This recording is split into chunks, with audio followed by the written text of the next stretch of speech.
Moving to a new place is never easy, but changing cultures can be downright difficult. Someone who knows that firsthand is author and local teacher Kautsire. In her new book, Some Kind of Girl, she writes about moving to America from Africa and trying to learn to live in a new country, inspiring young people in the process. Thank you for joining us. Thank you for having me. So why did you want to write this book, and what is the story that you wanted to tell in this? So initially I wrote it to come to terms with my own experiences in America. Then I realized that I could actually do more with it. There's a lot of young men and women who are seeking to understand their identity, and this can be seen as one kind of guide for an African girl who is living in America.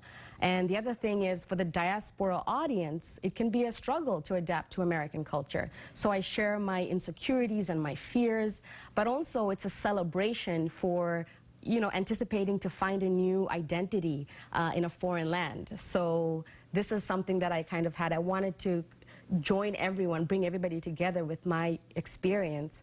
No matter where you're from, we're connected together. So that's what essentially the book is about.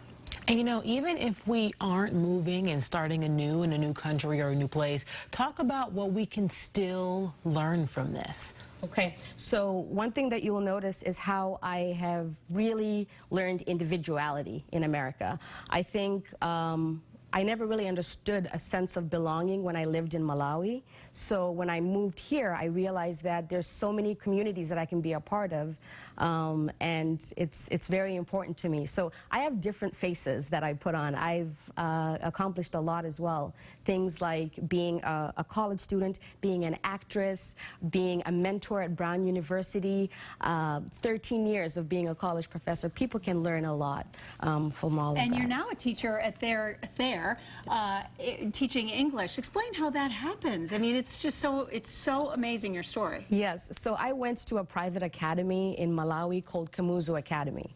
And every time I would drive by Thayer Academy and I would say, I want to work at a school like that. And so in my years of teaching in college, a lot of people used to say I would make a good role model for their children. So I said, okay, and it was usually high school students, so transitioning into college. And obviously Thayer Academy does that. It prepares students, helps them find their voices, helps them find their creativity, and I said, this is the perfect school for me. So I went for it. And I'm sure they are so glad that you did. But it's not just the kids that you're inspiring, right? Talk to us more about how you're also motivating organizations to pay more attention to and truly try to diversify. Right.